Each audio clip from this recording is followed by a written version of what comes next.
Hi, I'm Dr. John Kenworthy and welcome to this short tutorial on your brain on anxiety and stress. It is essential to know how our brain responds to the stimuli which trigger an anxiety response so that you are equipped to deal appropriately with anxiety. Let me highlight the key areas of your brain that are involved, and then I will explain what happens inside the brain. The thalamus is the central hub for sights and sounds. The thalamus breaks down incoming visual cues by size, shape and colour, and auditory cues by volume and dissonance, and then signals the cortex.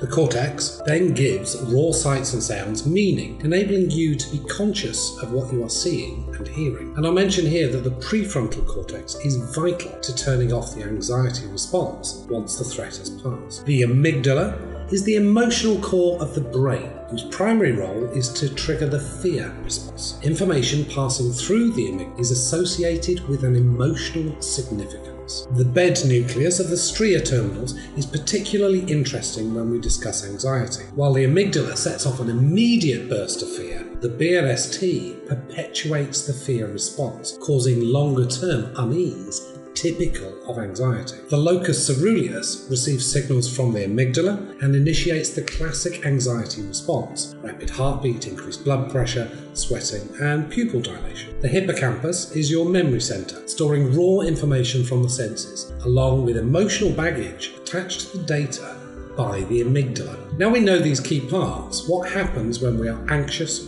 stressed, or fearful? Anxiety, stress, and of course fear are triggered primarily through your senses. Sight and sound are first processed by the thalamus, filtering incoming cues and sent directly to the amygdala or to the cortex. Smell and touch go directly to the amygdala, bypassing the thalamus altogether. This is why smells often evoke very powerful memories or feelings. Any cues from your incoming senses that are associated with a threat in the amygdala, whether that threat is real or not, current or not, are immediately processed to trigger the fear response. This is the expressway. It happens before you consciously feel the fear. The hypothalamus and pituitary gland cause the adrenal glands to pump out high levels of the stress hormone cortisol. Too much cortisol short-circuits the cells of the hippocampus, making it difficult to organize the memory of a trauma or a stressful experience. Memories lose context and become fragmented. The body's sympathetic nervous system shifts into overdrive,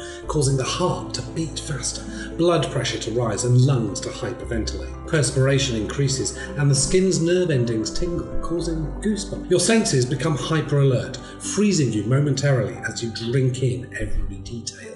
Adrenaline floods to the muscles, preparing you to fight or run away. The brain shifts focus from digestion to focus on the potential dangers, sometimes causing evacuation of the digestive tract through urination, defecation, or vomiting. Heck, if you're about to be eaten as someone else's dinner, why bother digesting your own? Only after the fear response has been activated does the conscious mind kick in. Some sensory information takes a more thoughtful route from the thalamus to the cortex. The cortex decides whether the sensory information warrants a fear response. If the fear is a genuine threat in space and time, the cortex signals the amygdala to continue being on alert. Fear is a good, useful response essential to survival. However, anxiety is a fear of something that cannot be located in space and time. Most often, it is that indefinable something triggered initially by something real that you sense, but that in itself is not threatening, but it is associated with a fearful